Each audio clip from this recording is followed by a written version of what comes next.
Beyond the Great Reset. By Elton Gar. Panel roof of the hospital as the world slowly drifted away, and he wondered who he would become. Could he be a better person the next time around? Would he even be the same person? Then the world faded. His memories slipped away, and the old aches and pains of his body disappeared. He tried to hold on to a single thought. There was something important. Something that he had to remember about his life. It was the key to everything. But it was like trying to hold on to air. It just slipped through his fingers. Lester's driver pulled up in front of the school just as the bell began to ring. Lester jumped from the car, then leaned back in to grab his backpack. "I'll pick you up at 3:30, the driver said, and Lester sprinted past the statue of an elderly woman looking down at a baby and smiling, and up the stairs. The hallway was empty as Lester sprinted towards the classroom door. Mrs. Fricker had her hand on the door as she saw him, and waited as he ran into the room. "You're late again, Mr. Schotter," the teacher said, though not as harshly as he probably deserved. "It's really not my fault this time. The cook made a huge breakfast, and then my driver took the scenic route," Lester said, as the 6 other students in the classroom watched him. "That must be difficult for you," his teacher said dryly, but not entirely unkindly. She was the first teacher he had who hadn't disliked him from the start. He didn't know what he had done to his elementary school teacher to convince him he was a troubled student, but he had never convinced him he wasn't a troublemaker. Lester took his seat between Carissa and Joshua, putting his book bag in the metal basket beneath the cheap wooden seat. While he did, he wondered how much money it would cost to replace all the old desks in the school with something better. There were 6 classes, each with 6 students, so it should be well within his spending allowance. He would speak to Mia about it once he got home. Since it was only a year until he turned 18, and he would have full access to his trust once he did, Mia had given him more control over the money. He was still trying to get comfortable in the seat when Mrs. Fricker said, "Enough math for today. Did everyone read the text on the Great Reset?" Lester glanced down at the floor, not wanting to meet the teacher's eyes. He hadn't bothered with the text, and she likely knew that, but it was the look that he was avoiding. He had never cared what his teachers thought before. He drifted off as they discussed one of the most violent times in human history. Things had worked out in the end, and he didn't like to think too much about those times. As he stood to leave, Mrs. Fricker put her hand on his shoulder and said, "I hope you're not upset by the discussion of the Great Reset.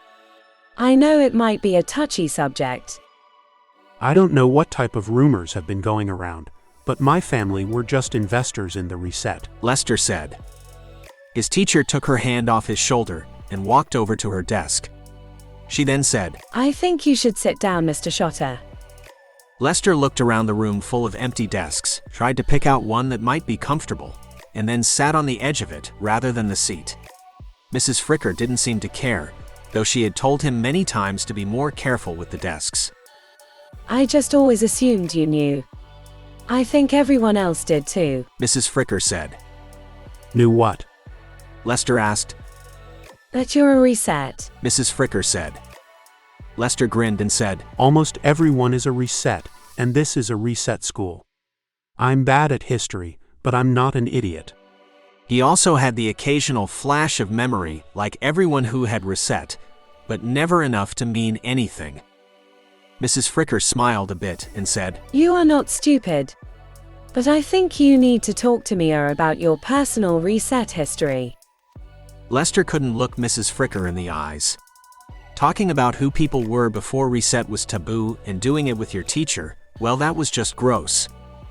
"Why would Mia have lied to me?" Lester asked.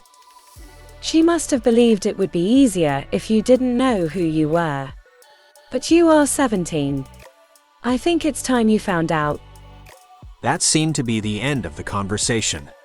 His teacher pulled out her small leather-bound notebook and began to write in it, not looking at Lester. Perhaps she had been embarrassed, too. He considered what she said as he sat on the bench in front of the school, watching the clouds and waiting for his driver. Mia had been hiding things from Lester. That much was clear. He even had some suspicions, but he couldn't trust anyone. You're late, Lester said, getting into the back of his car. He had probably waited too long, and all the lawyers technically worked for him. But Mia had hired them, and they would end up telling her what they found. The same was true for all the staff. The only one he trusted at all was Henry, his driver. He had to trust him because he was fairly certain people listened to his phone calls, and Henry was the only way he had to get to anyone in person. Lester's conversation with Mrs. Fricker stuck with him. He had known there were secrets, but he had never considered that other people would know them. That meant it might be too dangerous to wait until he turned 18 and got full access to his money. The solution was simple enough. There were records of every reset. The punishment for an unrecorded reset were barely less harsh than those for murder. As it should be. Reset made a person forget everything, or close enough to not matter. Because of that, the records were vital for any continuity, both personally and socially. They included family histories, life history, financial records, medical records, and most of the time personal notes to themselves. And even if it didn't have any of those, there would be photos of him before the reset. So, Lester had put on one of his $6,000 suits and had Henry drive him to the government agency for reset.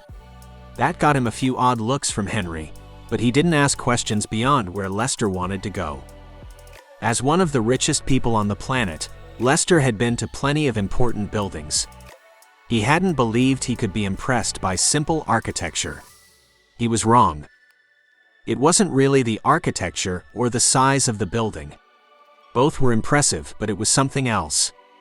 This place had a weight that he couldn't quite explain. It was the most important government agency in the most powerful country ever, and the people who built it had known that. In the lobby, there was a 20-foot-tall statue of a dragon eating its own tail, and a massive yin and yang symbol made of marble floor tiles. Several people stopped what they were doing and watched Lester. He noted them, but thought little of it. He was one of the wealthiest people in the world, and people often recognized him. But he also had suspicions there was more to it than that. The receptionist was a blonde woman only a few years older than Lester. She said, "Do you have an appointment?" I'm here to look at my reset records, Lester said, never having felt so alone in his life. The smart thing to do would have been to bring one of the lawyers, but he still hadn't decided if he trusted them. The look of disinterest never left her face as she said, "Do you know your reset number?" Lester hadn't known that they had numbers, but of course, they did. Everything in the world was organized by numbers. But he said, I just found out. I had an argument with my mother and, well, I guess she isn't my mother, but she told me. And I wanted to know. He didn't like to lay it on so thick, but the crying worked. The woman, who had barely noticed him before, looked up and said, "I can check the name." My name is Lester Schotter, he said, and she began to type. After a few minutes, she said, "There is no record of a Lester Schotter in our system. Is it possible that you had a different reset name?" Of course, it was possible. What kind of idiot had they entrusted with the front desk of one of the most important places in the world? But as soon as he calmed himself, he knew the question wasn't for her benefit. It was for him. It was a way of telling him he needed to think things through without being rude. He was about to suggest that she stop wasting his time and do a DNA test when a man with the first hints of gray in his hair approached the secretary and whispered something into her ear. She then looked at him and said, "I'm sorry, sir. Your reset records were sealed." That's not possible. They're my records. No one has any right to keep them from me. Lester said. He had considered a lot of possibilities, but this wasn't one of them. "Yes, sir. That is all true. No one else could seal those records, but there is a rarely used exception. You sealed the records yourself." The secretary said. Why would I want to do that? Lester asked. The secretary glanced around to make sure no one was close and then said, "If I were you, I'd just forget about all of this. You don't want to know." If I sealed it, then can I unseal it? Lester asked. Once you're 18, you can go to court and petition to have the records unsealed, The receptionist said. But that didn't matter. He wasn't convinced it was safe to wait until he was 18.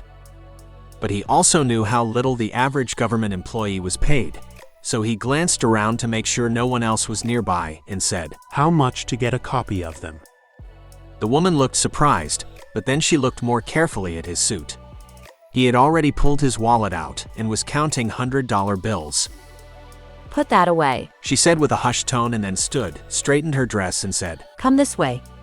and led him past the armed guards towards a less crowded part of the building. As they went, Lester pushed the bills back into his wallet. He had a feeling this was going to cost more than his petty cash. Lester sat in his room, the door locked, looking at the small envelope filled with photocopied pieces of paper. He had paid 3 times the secretary's monthly salary to get those papers, and now he couldn't bring himself to open the envelope. There were a lot of reasons not to look. The secretary telling him he didn't want to see it as soon as she had been told, though she hadn't seen them either. And the person who had spoken to her had recognized him without looking at a computer, and of course, Mia had never told him who he was. But mostly it was the knowledge that once he opened that envelope, he could never not know again. And yet, while he knew that all the people telling him to just walk away were right, his curiosity was too much. He began to tear the top of the envelope off when there was a knock on his door. He stuffed the envelope under his mattress and went over to the door. He knew it was Mia.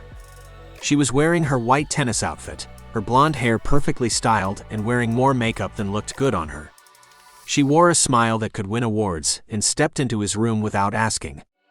He wondered who Mia was. She had never claimed to be his mother, but looking at her, he realized she would have had to have been 19 or 20 when he was reset. I hear you had a bit of an adventure today. Mia said, walking over and sitting down on the bed, his hands only inches from the folder that hadn't gone entirely under the mattress. You've been lying to me. Lester said, surprised at his own emotion on that subject. I was trying to protect you, but you haven't looked at it yet. Mia said.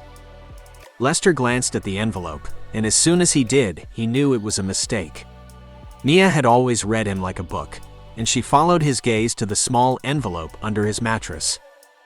She dragged it free, her long bright red fingernails sliding against the paper loudly.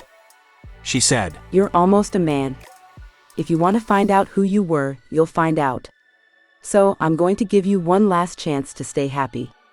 I'll take this and put it in a safe, and you can forget about it. Or I'll tell you. Lester looked at Mia for a moment. He wasn't sure he believed she would let him just take it, but he needed to know, so he said, This isn't something that I can just ignore. It's always the same with you. We thought we had it worked out this time. I assumed that the older you were, the more likely you were to ignore it. Mia said. I don't understand. Lester said. This isn't your first reset. You've reset more times than anyone. You're in the medical textbooks. And every time except the first, it was because of the information in that envelope. Sometimes you'll go on for years, once you made it almost all the way to 50, but eventually you have to know. They knew me at the reset agency. Lester said. I would assume they would. I've spent a lot of money keeping you safe from this. I paid off teachers, had students transferred, bought special textbooks, and kept you away from people I didn't trust. So, I'm going to give you one last chance to ignore all of this. Mia said, but there was a tone in her voice that suggested she knew he couldn't ignore it. Before I trust you to tell me any of this, I need to know who you are. Lester said. That's fair.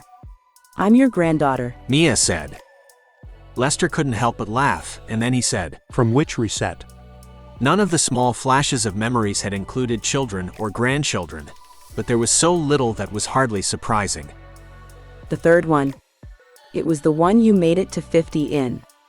You and Grandma didn't stay together, but you were close with Mom. Mia said.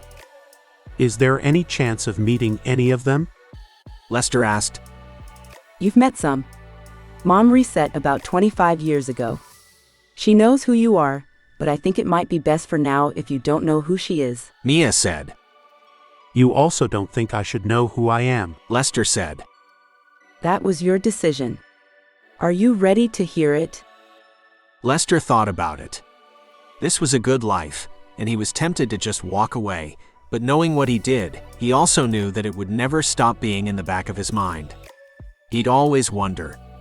So he said, I think we've passed the point where I can ignore it. There were two people responsible for the creation of Reset. The first was a brilliant research scientist. The second was a billionaire investor who made the dreams of the first possible. Together, their choices reshaped the world. Mia began to explain the beginning of Reset and how it changed the world. I don't think I understand. Harlan said, as he looked at the pile of papers in front of him and the whiteboard behind Joseph, filled with words he barely understood in blue ink, along with several crude drawings of animals. Joseph seemed to calm himself and said, Okay, let me try this differently. We know what the code for the human body is. So once we've exhausted all other options, we can simply tell it to start over using that code. If it's that simple, why don't people already do it? Harlan asked. The explanation is simple. Actually doing it is far more difficult. And there is a downside. Once injected, it will effectively reset someone to default. That includes physically reverting to an infantile state and erasing skills and memories. Think of it like factory reset on your phone. That seems more than a downside. You're killing the person. Harlan said. That's why it would only be given in situations where the person was guaranteed to die without it. And you are still the same person physically, so if you believe in the soul, that may be there too. Joseph said. Except you're an atheist. Harlan said. And that's why I've worked so hard on a way to make this work. You could think of it as scientific reincarnation if that helps. You get to restart until you get it right. Besides, who is going to let a family member die when they don't have to? And eventually, we might solve the memory issues. That's not the only issue. Those are just the medical issues. Harlan said, but he was already beginning to imagine how much money he could make. This would be emergency medicine. The type of treatment hospitals were obligated to give, even if the person didn't have insurance. And that was only the beginning. I didn't know anything about any of that. Lester said, watching Mia as she told him about the creators of Reset and the beginnings of the division between how they saw the technology. You were the one who was there, not me. But there is little doubt it happened, and their private discussions set the stage for everything that came after. The court hearings, the laws, the Great Reset, even the wars. I should have paid more attention in history class. Lester said. Most of it was kept out of your classes, and when it was discussed, they didn't include some of the more interesting parts. It's a reset school, and that means people don't all want to know. Mia said. You made an agreement with the military. Joseph asked, still holding the huge syringe he was using to move samples from one petri dish to another. They lose people all the time, and there are plenty of badly injured people too. This is exactly what you wanted. We get to save lives and make money. And the connections with the soldiers can't hurt. Harlan said. And what about the custody discussion? There is still no legal framework for who becomes the legal guardian of someone who was reset. Joseph said.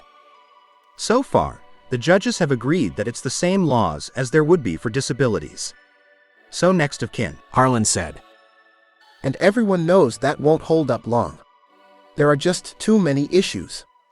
People didn't know they were signing up to be parents to their spouses when they got married. And since it's only been approved for end-of-life treatments, their next of kin is usually too old, or they reset together. Joseph said. None of that has anything to do with the military. Harlan said. It has everything to do with the military. Do you really think the military is going to just discharge people? Perhaps a few will go back to wives or parents to make it look good.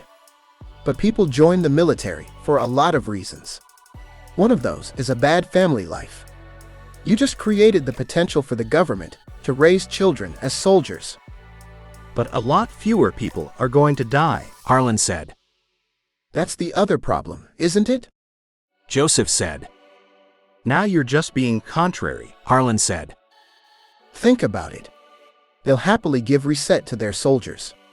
It makes it look like there were fewer losses the next time we decide to invade some country with people who don't look like us and can't defend themselves. Joseph said. Because there will be less. Harlan said. On our side. But how many of the civilians we kill are they going to reset? And even if they did, their country was just blown up, so there won't be the resources needed to take care of them.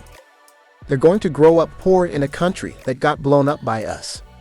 So they'll hate us, and the government will use that hatred to justify the next war. Joseph said. Any powerful technology can hurt people. But I think you're just being overly cautious. Harlan said. I don't get it. Which one am I? Lester asked. He had his suspicions. He had always been good at science, but that didn't actually prove all that much. People tended towards similar skills after resetting, but reset had also proved that being good at something was at least as much about passion as it was talent. You know better than that. You're not either of them. You're a legally distinct person. You don't even have to worry about their debts. Mia said. But it matters. I may have failed history, but I'm not stupid. I know who Joseph and Harlan are. For now, I'm telling the story. And since you want to prove that you don't need the lesson, can you tell me what the next major development was? You know I failed history twice. Lester said. Well then, do what you should have done in class, and shut up and listen. Mia said. Joseph was uncomfortable on the hard wooden chair behind the one-way glass. But he wasn't sure if he should be comfortable as he watched the man in chains led to a bed where he was strapped down. Do you have anything you would like to say for the record? The warden asked, looking at the man with a mixture of pity and anger. The man looked at the one-way mirror and at the family who had also been invited to this historic event and said, I enjoyed it. The girl's mother lifted a tissue to her nose, then rocked the infant in her arms. There were tears running down her face, but Harlan leaned over to Joseph and said, I told you, this was a good idea. Joseph might have told him it was a terrible idea under other circumstances, but he didn't know if any members of Marina's family could hear him, so he simply turned so he could see the other room more clearly. The man had already been strapped down, and a doctor approached him. He gave him the first injection in the arm. It was a simple sedative. Most people who were going to be reset got it. It simply made things less confusing. But since this was the first ever legally administered involuntary reset, it seemed even more important. The criminal struggled for a few seconds, then slumped down. He looked almost dead, and Joseph thought that was apt. Because while the new laws outlawed execution by the state for all crimes, it had opened up the number of crimes that could be punished by reset to almost all violent crimes, and even a few non-violent ones. We could empty prisons in a few years. And we get $100,000 every time they reset someone. Harlan said. Blood money, and I want none of it. Give it to the person who was reset, so they have something to start over with. Joseph said. Are you telling me that Joseph was a crimist? Lester asked, a bit frustrated because he had liked the man. Of course not. Well, he might have been. Most people back then believed that it was acceptable to hate criminals. And you are right, most people who argued against reset executions were crimists who were convinced if you reset people they'd just choose to commit crimes again. Or at least that they deserved to have the state treat them cruelly instead of rehabilitating them. But Joseph wasn't one of them. Well then, why didn't he want to reset people? Lester asked. Back then, most people thought of being reset as practically the same as death. Joseph was one of the more vocal voices that said reset executions were just a way to kill people without feeling so bad about it. Mia said. But he was the one who created reset. He must have understood it didn't work that way. Lester said. They didn't know as much about resetting as we do. But there are still people who think that reset is just suicide by a different name. You saw the protests last week. You mean the group of people outside the council chambers? There weren't over 20 of them, Lester said. But they're not entirely wrong.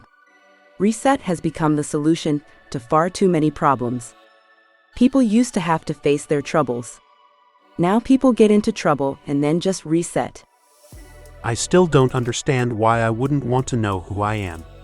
Everyone who resets has stuff in their past that's embarrassing. But I don't see how it's all that different from one of your ancestors owning slaves. You have a responsibility to undo the damage that was done, but you don't feel guilty because it wasn't you, Lester said. That's easier to say when it's not your ancestor. But you're also only saying that because you failed history class twice, Mia said, and how she said it reminded Lester of what happened next.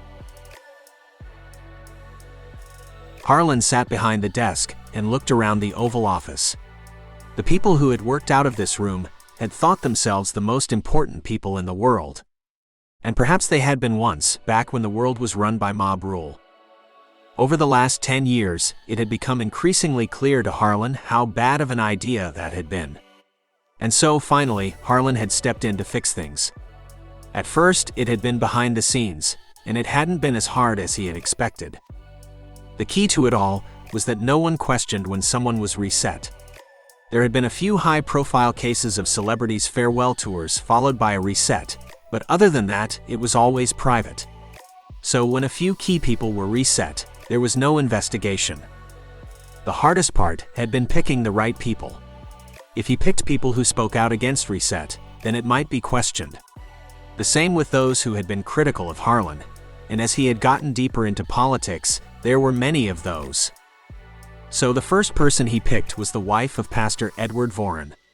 She was a woman who had hinted she didn't entirely agree with her husband, but was too traditional to speak against him in public.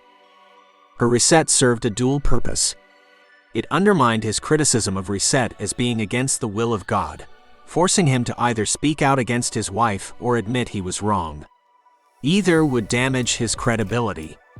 He also had a child to take care of, which, because of his stance on reset and child rearing, was a minefield that would be difficult for him to navigate. It didn't stop him entirely, it simply weakened his position. But no single reset had to solve anything.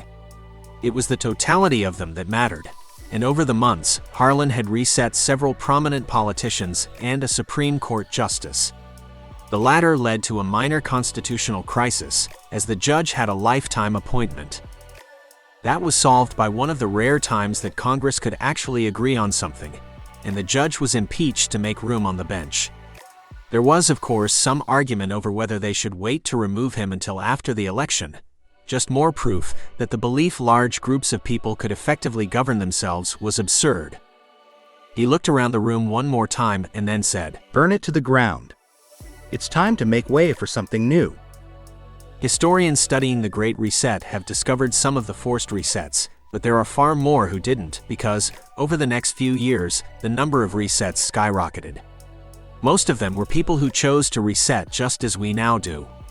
But there were far more elderly back then, people who had lived with the aches and pains of age for decades, and thanks to Harlan, they all had the right to reset. But there were so many others. At first, it was a secret. People who spoke out visited a hospital and discovered they had aggressive cancer and were told to reset, while other times someone slipped into their bedroom and gave them an injection while they were sleeping. And everyone that disappeared left less opposition for Harlan, who had become an almost mythical figure in the eyes of his people. And then the first purges began. Harlan had convinced so many people that there were groups who wanted to destroy their country, people with ideas so dangerous and vile that they needed to be removed. And by then, the idea of reset-ecutions was common enough that most people thought of it as a completely humane way to deal with criminals, so why not do the same with those who had worked against the government? And by then, the leaders who would have stepped up and talked against it had already been reset. Okay. This part 1 no. The Great Reset lasted almost 15 years, and by the end, almost half of everyone in the United States had been reset. Lester said. And because there were so many people reset, almost all of them were put into state boarding schools. Schools with a curriculum chosen by people who were resetting people. Mia said. And then Harlan disappeared. Lester said. He didn't disappear. He reset, the same way millions of other people had. But he had never built his government to outlast him. And while so many others were forced into the boarding schools, he was given a better education. One that proved to be far closer to what everyone has today. And by the time he knew who he was horrified. And he couldn't live with the knowledge, so he reset himself. Lester said, understanding. And with every reset, the tides turned further against the government that he had formed. There were wars in Africa, then in South America, and eventually between the United States and Europe. And once shooting starts, it doesn't matter what group started it because, in the chaos, anyone can take power. So, we ended up with several failed governments before the one you live in now was formed. The one that threw out everything that had come before, because we had learned through the reset the value of fresh starts, and then built the idea that we must move forward into its core beliefs. Lester said. That's the mythology. It wasn't anywhere near that clean or simple, and in the end, millions of people died. Mia said. And it was all my fault. Lester said. No. It was Harlan who did that. You're not him. You just look like him. Mia said. I need time to think. Lester said, but he already knew the outcome. He might wait a few years, try to learn some history, he might even fix some things that he had done. But in the end, the weight of being one of the greatest monsters in history would be too much, and he would reset. Mia walked out of the room, shut the door, and grinned. She then walked down the marble halls, descended the wide staircase, and let herself into the garage. She had barely managed to deliver the "you just look like him" line without laughing. Jules, the driver, looked up as she approached and asked, Did he believe you? There's no reason for him not to. The story is true. I didn't even specify who he was. He just assumed he was you. Mia replied. I still worry that someday he's going to find a picture of Joseph and Harlan and realize they were twins. The driver said. You've done a near miraculous job of erasing that bit of knowledge from history, my dear. And even if he discovered it, Joseph enjoys torturing himself too much to believe he isn't the villain of the story. Then, once he resets, we'll have another 18 years before we have to worry about him taking control of his money away from us. This time, we might not even have to do it while he's asleep. But I doubt it will take that long. The council is already gathering power. In 5 years, they'll have enough power that people will stop questioning it. By the time my dear brother is old enough for any of it to matter, the council will be in firm control of almost everything, and will control the council. All we have to do is make sure no one ever figures out that I'm not my saint brother. Lester watched Mia kissing the driver briefly. He didn't linger. He had too much work to do and not much time to do it in. As soon as he turned 18, he would need to cut Mia and his driver off from as much power as possible. He just had to play along until then. But that would give him time to work out the rest. All he had until recently was an image of the world fading away as he tried desperately to hold on to the word twins. Even the word hadn't meant much at first. It had fallen out of favor, given the rarity of natural births. And as he tried to understand twins, he had learned of one of the most famous twins. Twins who had caused the reset. But as he looked at his driver, he saw too much of himself to ignore. It wasn't a perfect match. The hair color was wrong, and the other man's face was round as was his stomach. But he suspected that if they checked the DNA, he would find that they were brothers, and the game they had been playing was nearing its end, and Lester could win. Author's note. There is something appealing about the idea of starting over, about leaving behind all your mistakes. But it isn't that easy. To give up your mistakes is to give up much of what you are.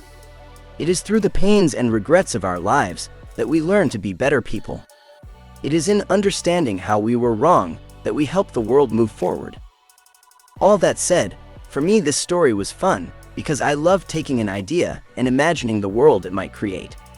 And being able to combine that with the ability to take a step back and look at how our own world works is what makes science fiction so interesting.